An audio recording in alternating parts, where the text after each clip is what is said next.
Hello, everybody. It's wonderful to see so many of you, as usual. Um, if you'll know this if you've been to our webinars before, but please show us your faces. We love to see who you are. It's very joyless to be talking to black squares. But do mute yourselves. Otherwise, we have a bit of a babble of noise. And would you, as usual, put in the chat where you are from? So your name, well, that will show, I guess, but where you are. It's always lovely to see where in the world where in the world you are. Okay, so now those of you who know all about writing know that we are great believers in skills. We believe in writing skills, and it's all very well, to write for joy in a notebook, but learning the skills will take you up several levels in your writing. And that's what we'll be talking about today. Richard and I have each picked our top three without consulting each other. So I have no idea which skills Richard has picked, and he has no idea which I've picked. So they will be as much a surprise to me and him as to you. So the way we're going to work, we thought that would be fun. Because we don't know whether we overlap or whether we've picked different skills. It will be fascinating to see. So I'm going to, because I started and said hello to you, I'm going to call on Richard to start with his. Oh, they're not in any order, by the way. We both, Trish asked us whether we'd ordered them, and we said no. We both thought that our three were equally important. So they're not in any particular order, but Richard's going to talk a little bit about his first one, then I'll talk a little bit about my first one, then we'll take some questions, and then we'll carry on from there. Okay, so hopefully that'll all work seamlessly. Richard, off you go. Hi, everyone. Joanne says that we have absolutely no idea of what each of us is going to say. I mean, we have no more idea than you do, but we have the advantage of having listened to each other talk about That's what our true. favorite skills are for the last 17 years. Yeah, true.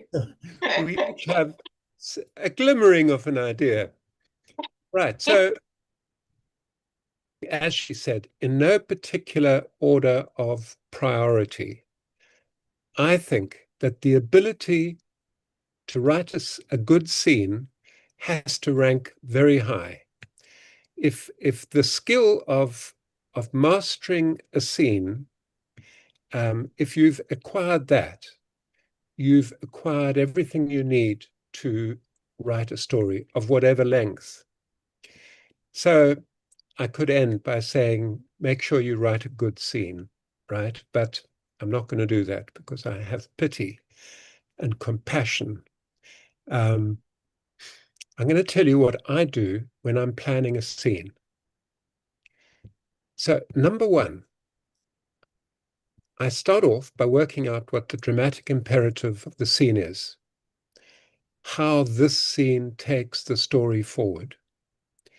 Now, that might be as simple as the protagonist learning something, some small fact, or it might be as complex as your protagonist falling in love with someone. Or it might be as subtle as your protagonist catching sight of an old flame and feeling a faint stirring of interest, which of course she dismisses at once. So know your dramatic imperative, know what job the scene is to do. Then I work out how I'm going to achieve that dramatic imperative.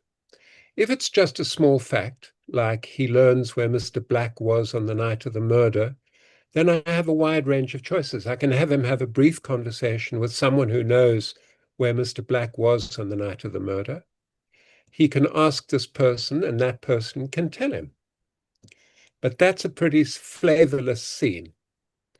So you could dress it up in any number of ways. The person with the knowledge of where Mr. Black was on the night of the murder, let's call him Mr. Green, could be in a nursing home suffering from dementia. He could be on the very verge of death. Or Miss Green could be a striptease artist, and when your protagonist tracks her down, she is in the middle of her act at that well-known joint teasers. So the answer to the question of how you achieve your dramatic objective in a scene is, you can see, kind of critical to the interest that it would hold for a reader. A dull one, not so interesting.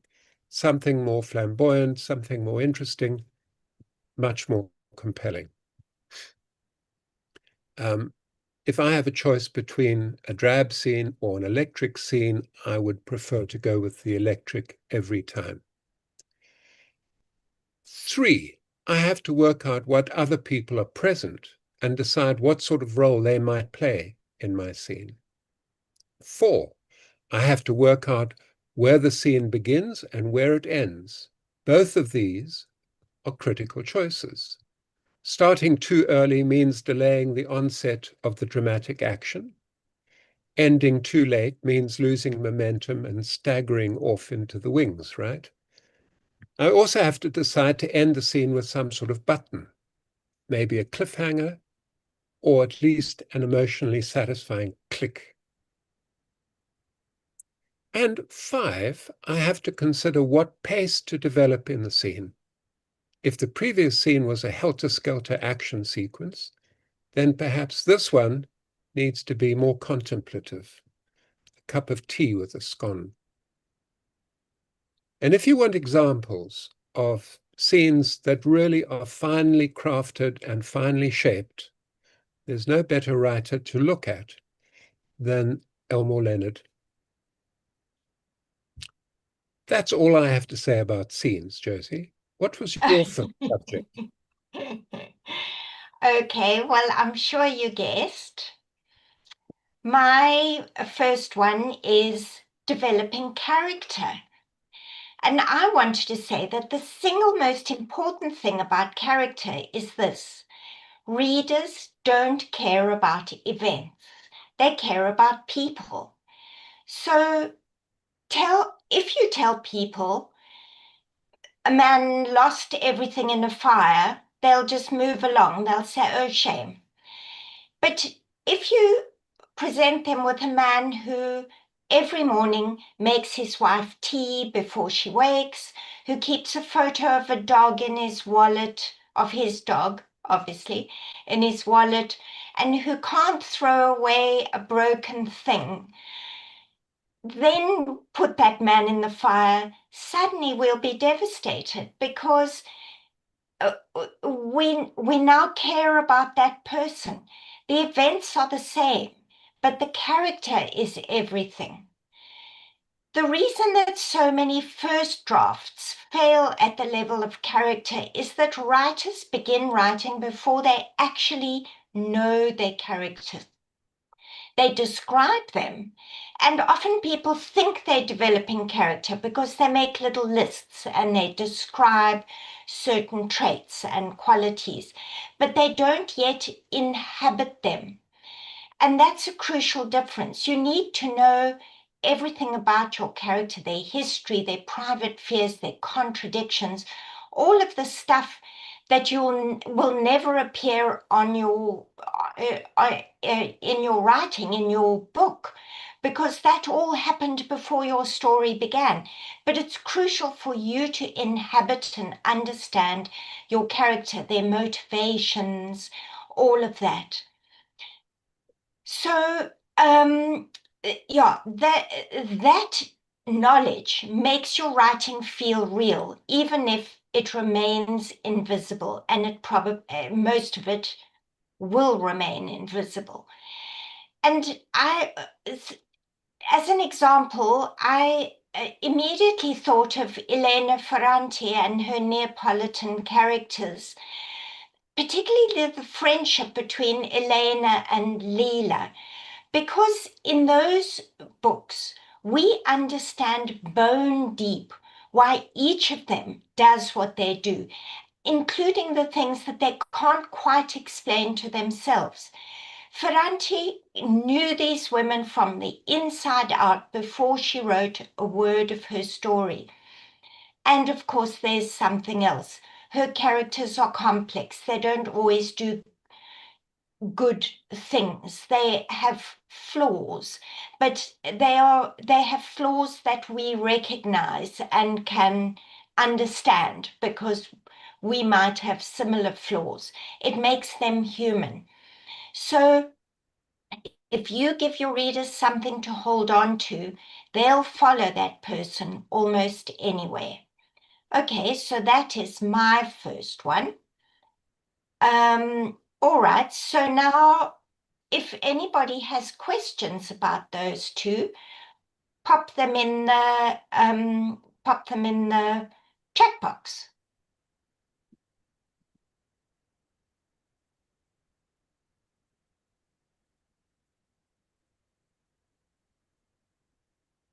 Of course, if you don't have questions, Yes. Richard, oh, there's one. It says Richard's example was. okay, so the person I refer you to, he's written many books, and as it happens, many screenplays, is Elmore Leonard. Elmore, Elmore, Leonard.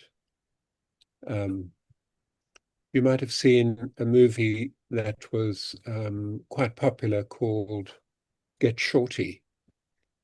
He writes about lowlifes, about former criminals, about people doing miserable jobs, and he gets their dialogue and he gets the scenes perfectly. So Tanya Farber says, is it not true that sometimes a scene just sets the mood or atmosphere, or is it imperative it drives the plot forward? Tanya, I would say that it's imperative that it advances the story. It doesn't have to do so in a huge way. It can be the smallest little nudge, but it's got to be aligned with the story, and it should in some way advance our understanding of the story.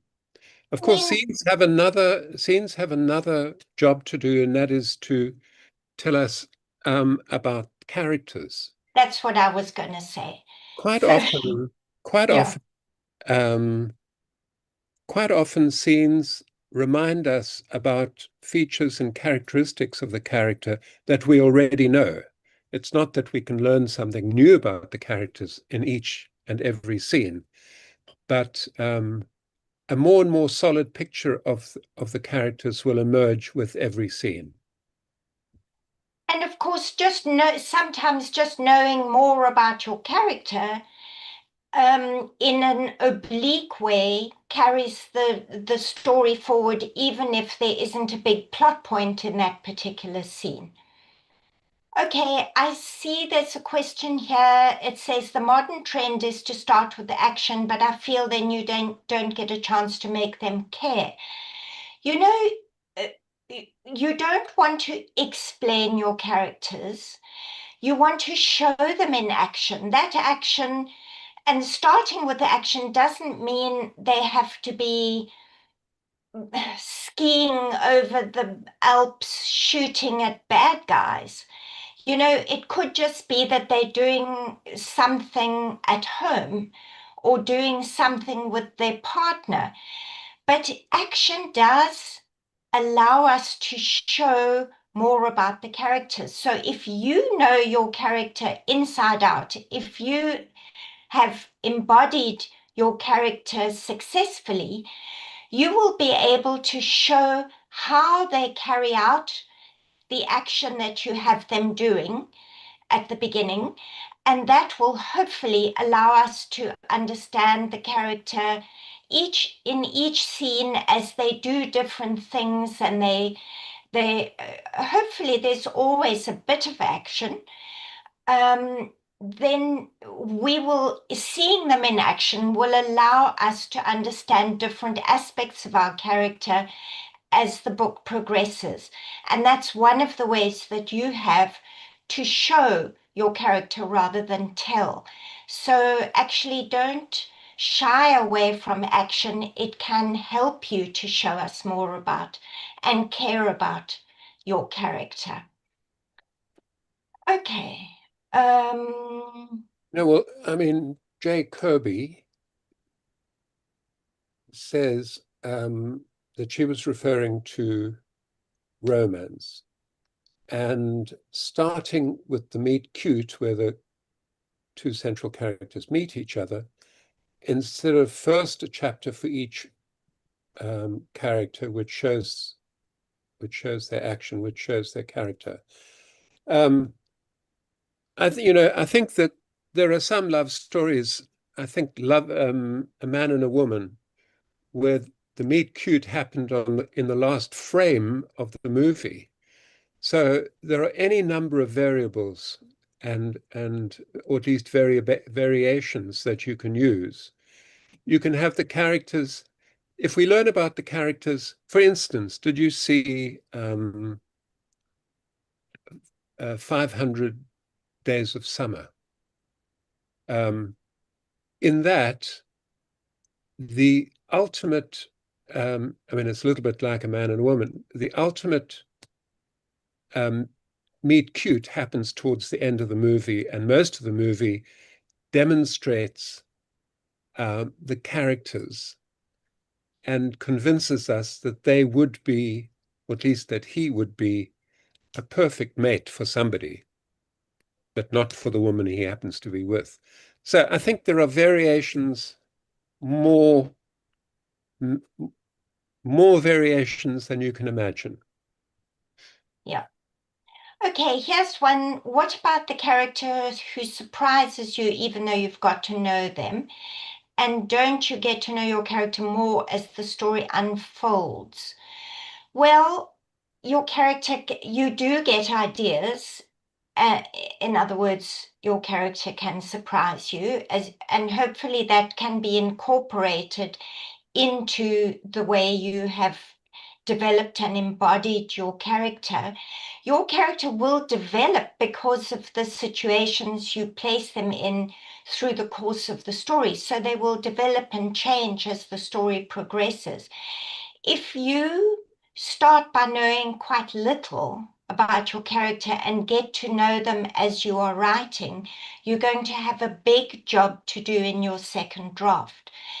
That's one way of writing. So it's not wrong, but I think it's easier to write scenes the more you know your characters. So the more you can know your characters before you begin, I think it will help you a great deal.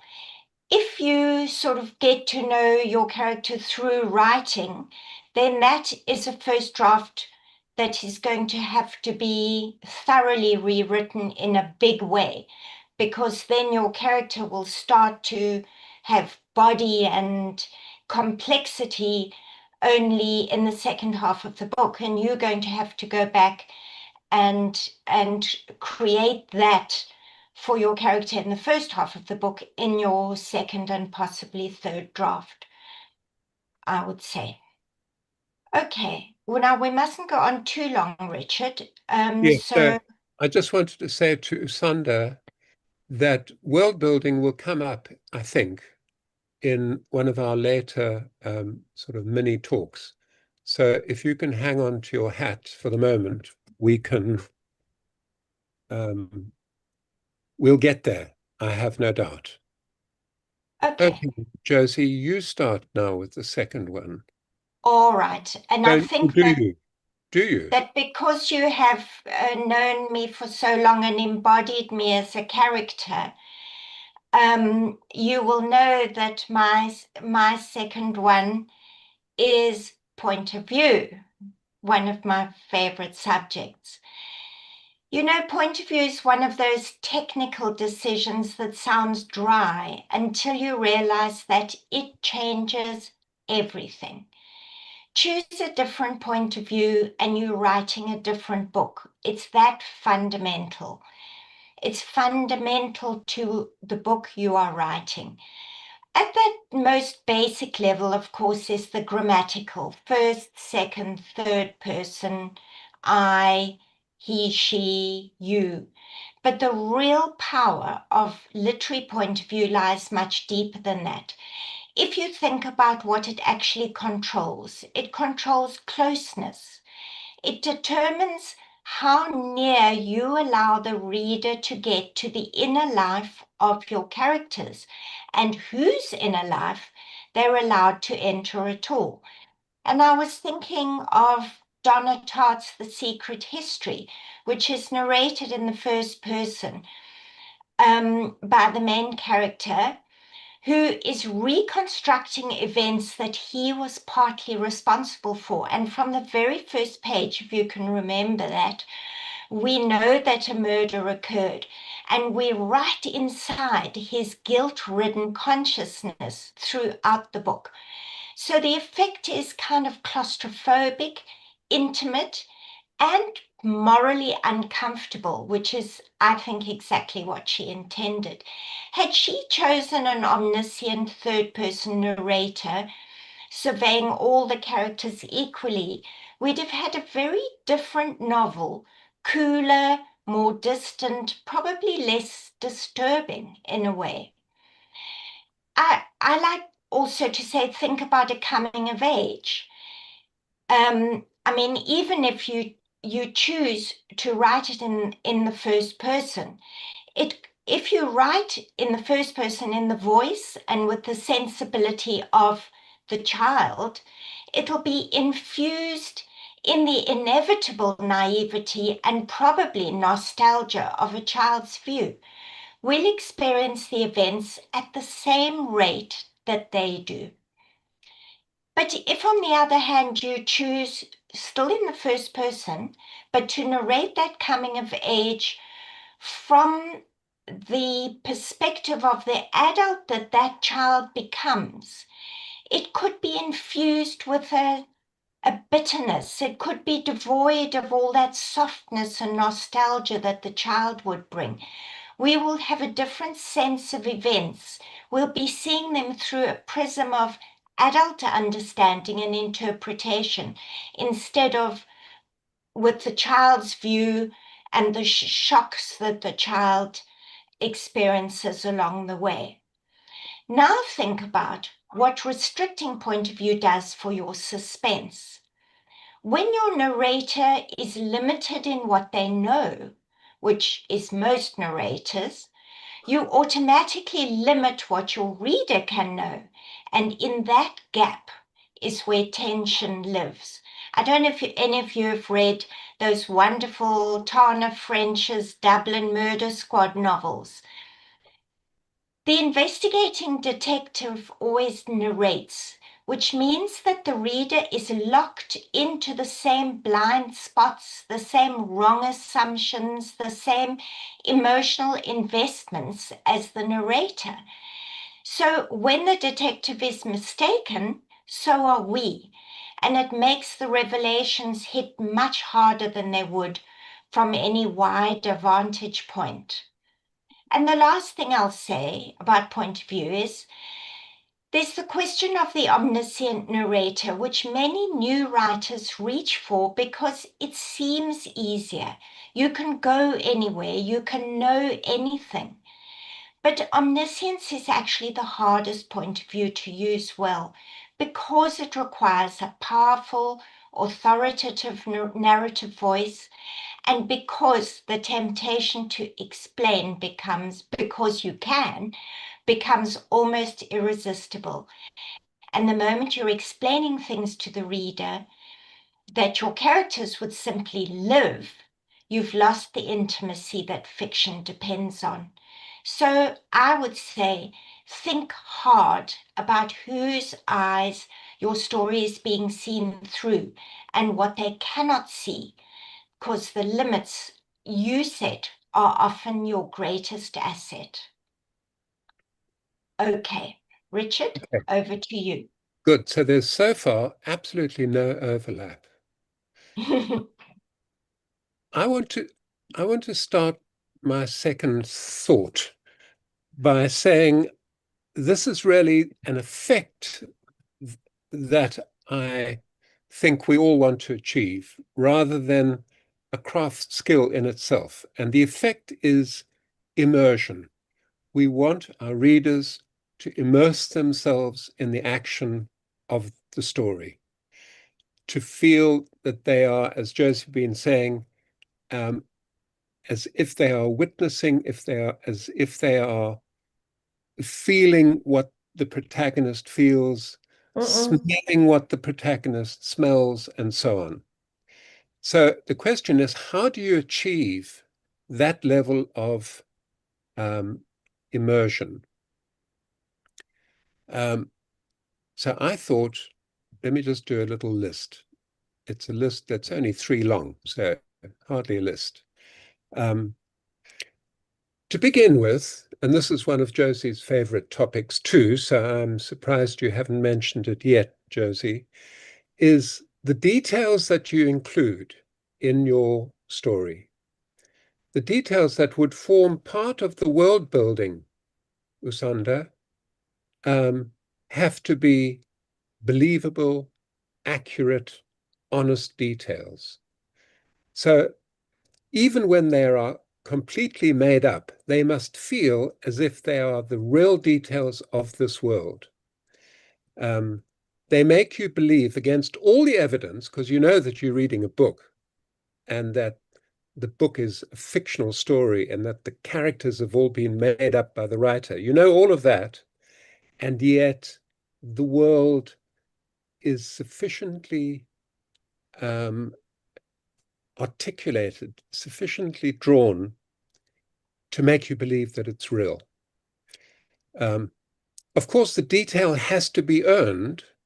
It needs to be something that, and this brings in point of view again, something that the narrator or the protagonist has noticed because of who they are and what their values are and what their flaws are, not something that the author inserted because it's vivid. All right. You have to earn your details. Two, the psychological truth of your characters is very, very important. This means that we believe that the choices they make are inevitable, given who they are and the challenges they face. Now, this doesn't mean that you can't have your characters make unexpected choices or behave in bizarre and reckless ways. You can have them do anything you like as long as you have motivated that behavior, as long as you have set it up in advance. So if you see um, somebody get recklessly drunk, drive a car, crash, you've got to believe that this is within the compass of the sorts of behavior that this character, under these circumstances, could do.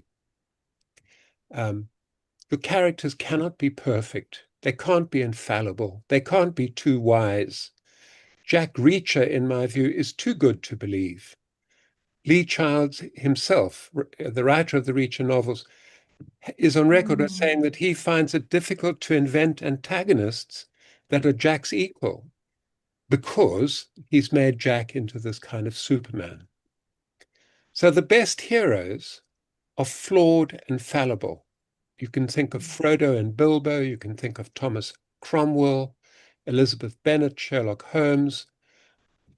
And remember that the flaw in your protagonists has to be the thing that drives the plot forward, not a decoration added to make them seem three-dimensional.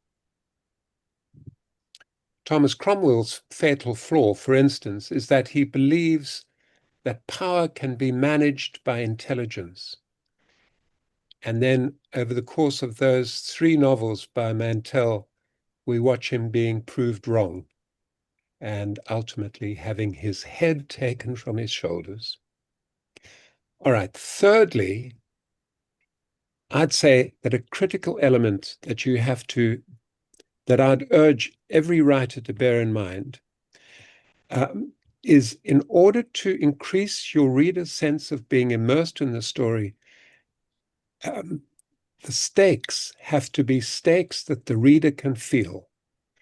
So, I mean, Josie's touched on this. So there is overlap, Josie. Yeah. But um, And we have more, in fact. a, Yeah. a reader can be perfectly clear that the world is about to end and the hero has failed to save the universe, right? And the reader can feel nothing about it.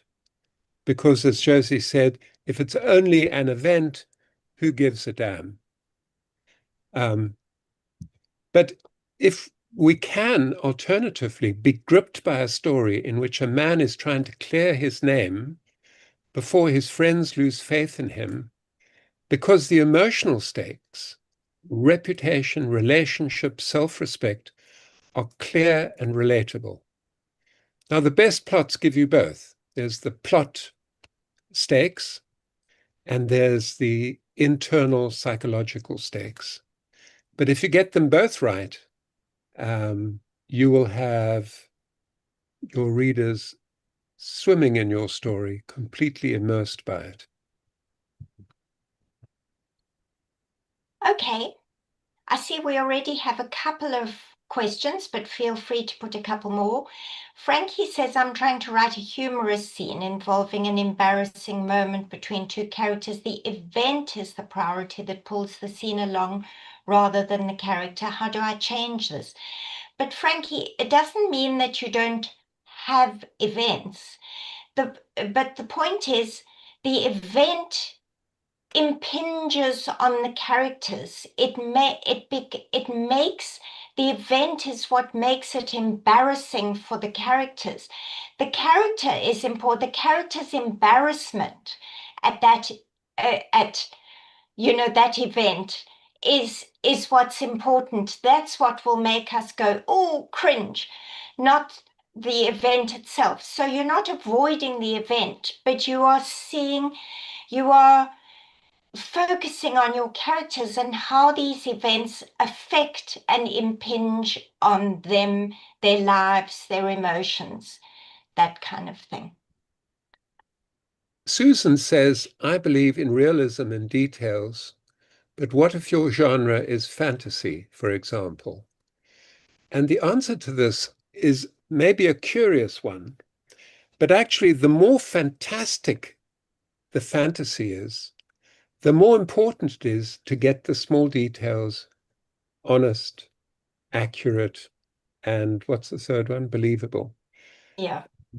In other words, even in the most extravagant fantasy, there are familiar features. There are doors, there are windows, there are paths, there are trees. Um, Even if the trees are bizarre, out of world, otherworldly trees. And of course, there are people, even when many of the people are alien, if you go that way. Um, and you've got to get those details, the details relating to the ordinary objects of your magical world, your fantastical world. You've got to get them right. And the righter you get them, the more we will believe the fantasy. Yeah. Okay, and there was one, oh, Sandra says, is it better to write scenes and then put them together or start with the first chapter? There are people who do both, but again, if you write random scenes, you're probably going to have to rewrite them because one scene links and leads to another, either, logically or psychologically. So what happens in one scene leads us inexorably to what happens in the next scene. So if you might want to write a scene because it's in your head and it's near the end of your book and you write it to get it down, that's fine. There are no, rules that say you can't, but you will probably find that then when you come to link it all together, you will have to change some scenes because of what you've written in the scenes before. That's what, yeah, that's what I think anyway. Okay, Richard? Um, Marisha Knight says, that's what I loved about Project Hail Mary. The story is so believable. The terrible truth is, Marisha, is that I hated Project Hail Mary because I thought it got all the psychological details wrong. But everyone that I've spoken to disagrees with me. So um, I'm happy to be the odd man out there. Okay, and I see we've got one here, and Richard, let's help each other because it's not necessary, it's not an easy question to answer, not knowing the story. But Emma says linking point of view and stakes. Where there are multiple narrators, do you think it's more effective to have the point of view, I guess you mean the perspective from the person with the most at stake? But you have said there are multiple narrators, so I'm a teeny bit confused. But I would guess you mean at each point, so you're having different chapters or different sections from different narrators. And it probably would be true to say that in each of those, the person, the perspective character will probably have the most at stake because we will feel that more deeply when we are seeing those events from the perspective of that person who has the most at stake. Richard, do you think that I've covered it? Um, I, I think that I'm assuming that the multiple narrators are each the perspective character of their sections, of their parts, or of their chapters. Um, yeah, I mean, I think the danger is the person who has most to lose, because that's another way of putting that, is going to be the one that we are most interested in. Mm. Yeah. Um, but the fact is that I can have, I can be concerned about the fate of my petunias with as much passion as somebody else is concerned about the possibility of um, their disease being terminal. I mean, I mean, things are that's, important to us. yeah. I mean, that's the important thing about writing stakes. We don't have to judge stakes on whether they're life and death. It depends who we are, and you can make your readers care about Richard's petunias. Um, and that's the skill of it. You can, if you can make them understand Richard so well that we can see why those petunias are so important to him, we will care equally about them. That is Uh, correct. Okay, All right, shall we let's move move on. along? Yeah. So I'm going to do this one.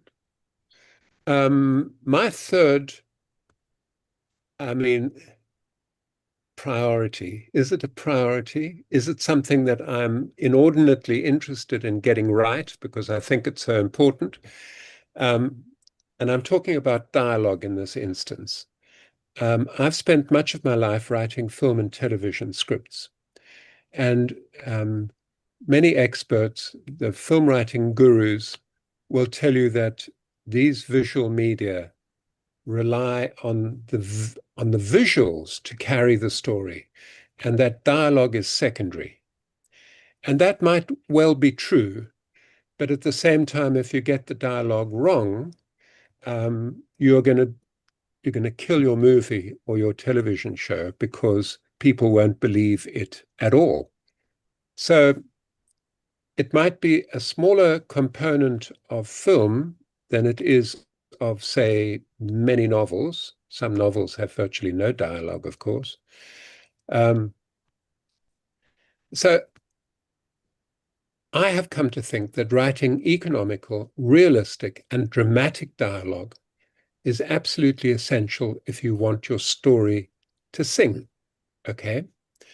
Um, in our creative writing course, we go into some detail about dialogue, how it differs from real speech and what you can do to make it sound real, but avoid the repetition and the limited vocabulary and the boredom of real speech.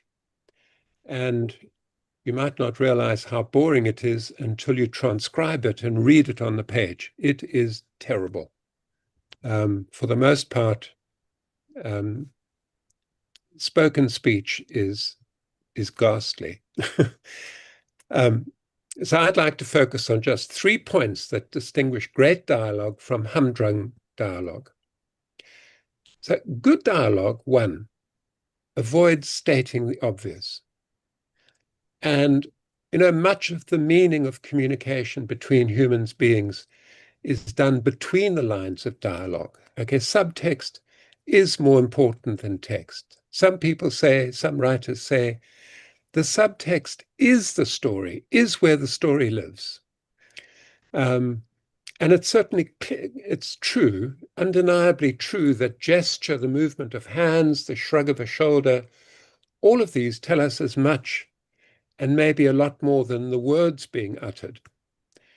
So a dialogue without that kind of context is a sorry thing. Good dialogue is effervescent.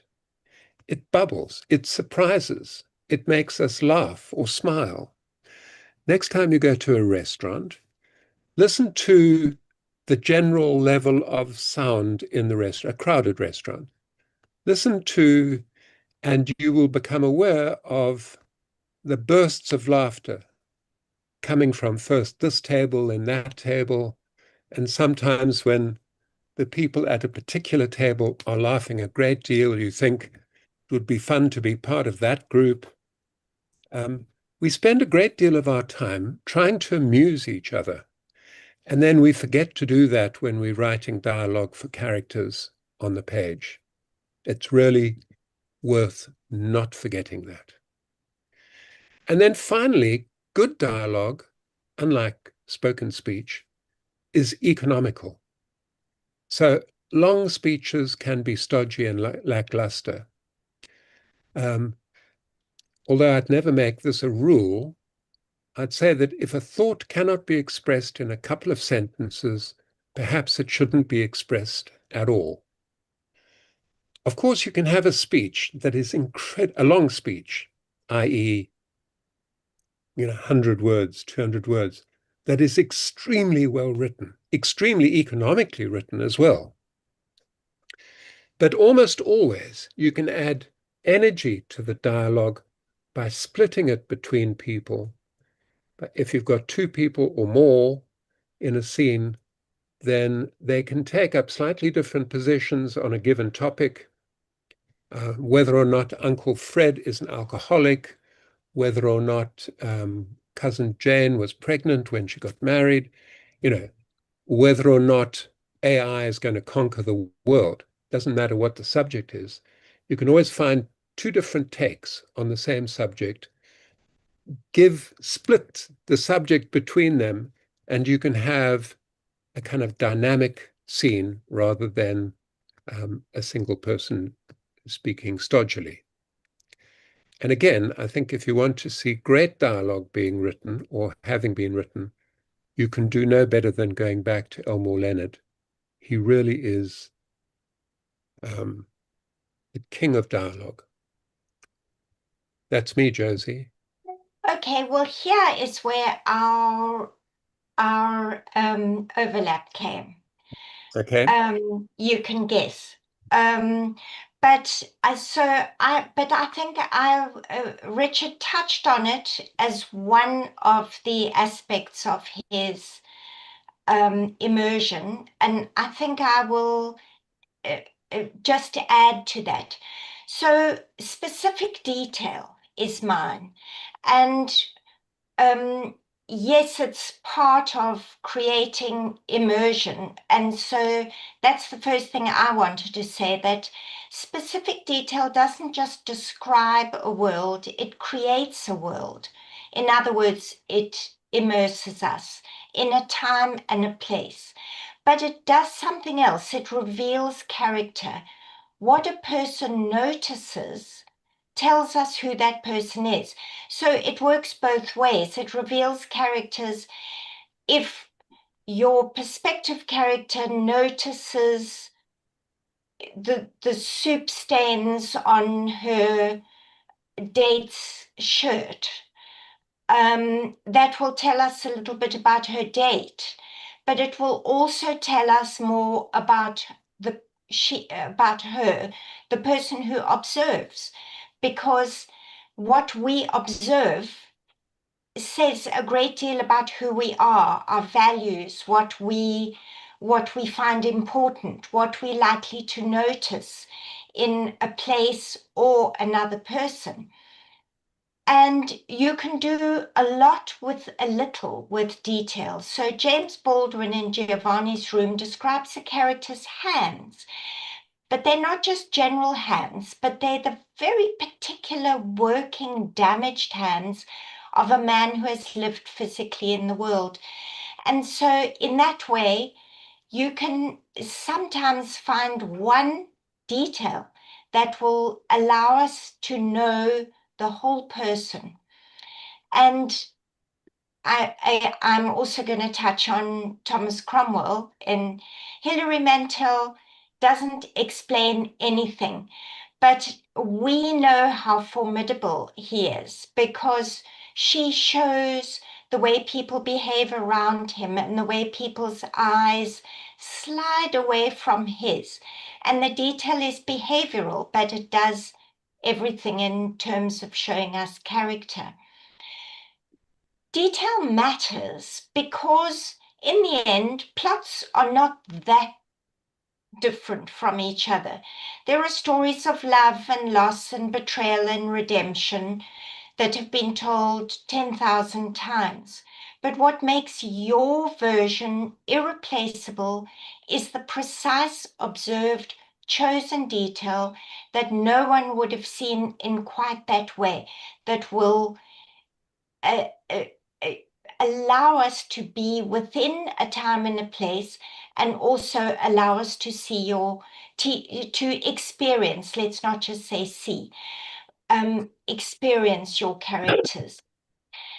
And of course, it does more than just show us who that person is. The same street looks different to a woman walking home after she's received good news, and it will look completely different if she's walking home after her world has ended. You're not just describing a setting, you're showing us a state of mind. And that's part of the magic of detail. And one last thing I'm going to tell you about detail, the small carries the large better than the large can carry itself. So if you let the detail do the work, then we will experience a large event in a bigger way, in a more experiential way, in a more real way than sweeping statements can give us, because the reader meets your details with their own emotion and their own imagination. And my example is George Orwell, witnessing a man being led to his execution in Burma, noticed him sidestep a puddle, and that small instinctive act, the body still caring about wet feet seconds before death, is the detail that unlocks the full tragedy of capital punishment more than any direct statement could. The poignancy of that is massive. It brings tears to the eyes because it highlights that the large issue so much better than any large statement could. So that collaboration between writer and reader, where the writer shows the smoke, the reader infers the fire, is the real magic of good prose. And I think that's a good place to end. Okay, so Paul says some thrillers work wonderfully well with multiple perspectives of different characters in different scenes that converge towards the end. And that's true. That's true. Um, thrillers, I mean, thrillers are a kind of genre where character is less important and the action is more important. And that's fine. It's all a continuum. Um, I find that sometimes if you have too many characters, too many perspectives, you can lose focus. But then I think about George R. R. Martin, and I mean, in one of the books in the Game of Thrones series, I think he's got 16 different perspective characters, and each of them get a chapter by turn. Um, this means that the book is very long, but it works. So we never quarrel with anything that works. Um, Sandra says, Josie, I'm just going to read hers because Yeah, it's do. also mine. I've written my dialogue. After I've written my dialogue, I like to read it out loud. It helps to hear what you have written. Absolutely. Sandra, if you were in my study when I'm writing, um, I I write aloud. I don't wait until I'm finished, but I'm muttering away to myself all the time. Um, Tanya says dialogue has been your biggest challenge, too formal or too casual. It is hard to get the balance right. But you know, if you listen to people enough, um, I think that what you've got to get is the rhythm um, of conversation is probably more important than anything else. If you can get the rhythm of real speech, it won't sound pretentious. Um, I don't know if that's a universal truth. Mm.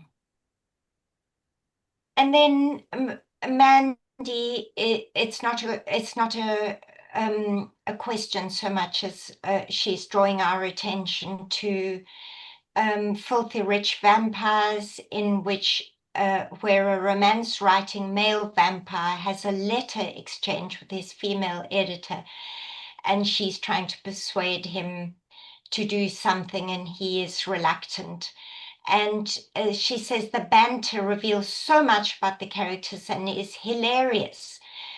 And she says she finds it a masterclass on how to reveal character. Well, that's amazing. And it sounds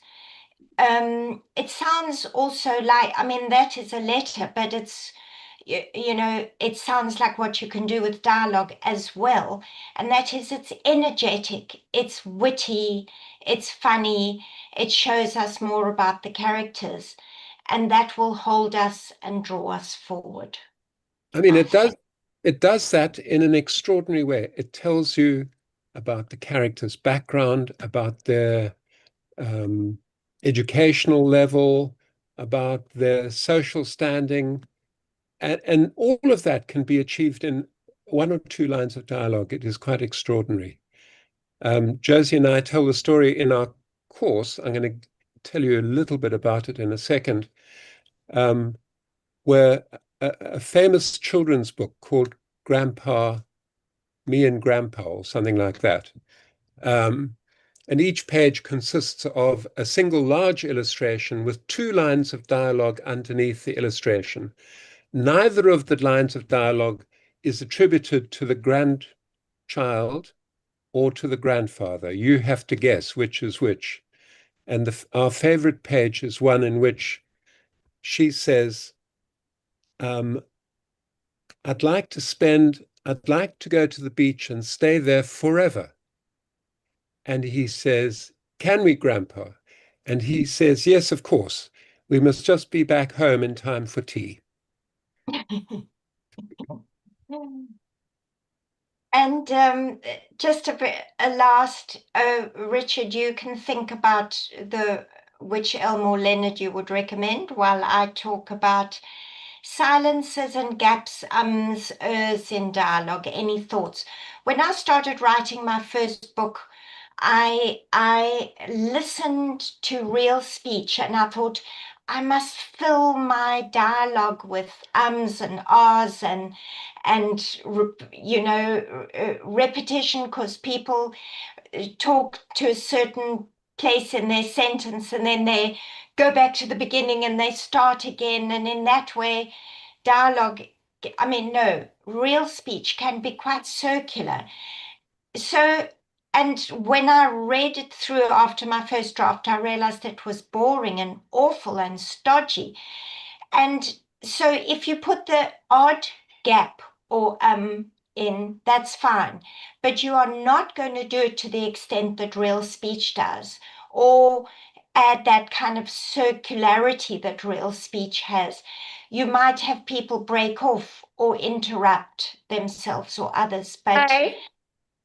but not the way people really talk in real life. Okay, my recommendation of Elmore Leonard, a good one to begin with, is Get Shorty, or another one is Maximum Bob. These are not works of literature, you understand. These are just astoundingly well-written um, books about people that literature ignores, actually. Okay, just a minute. I would like to, we've referred to a couple of times to our creative writing course, and I'd like to uh, say this about it. Everything that we have spoken about tonight is dealt with in greater detail and with more examples and with accompanying exercises in our live Zoomed course on creative writing. It's a 10-part course that begins on the 21st of May. 21st of May, every Thursday at 6 o'clock South African time, 5 p.m. UK time. And it does deal For 10 weeks, for 10 not weeks. forever.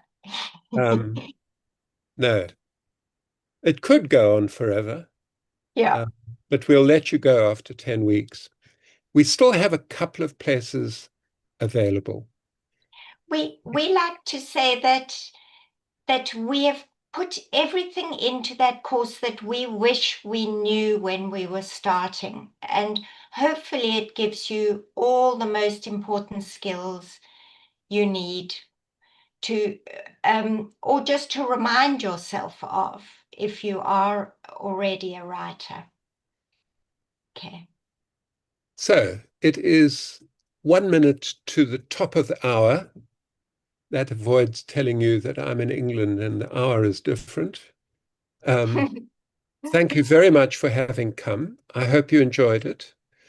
We'll be sending you details of that course um, in due course tomorrow, I think.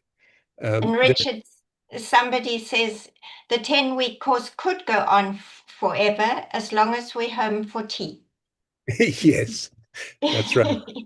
As long as we're home for a glass of wine, I think would be more appropriate. Yes, yes, Um, yeah. Okay. So, good night. Good luck. What else does one say? yes. And Thank you for joining us. It's been great to see you all.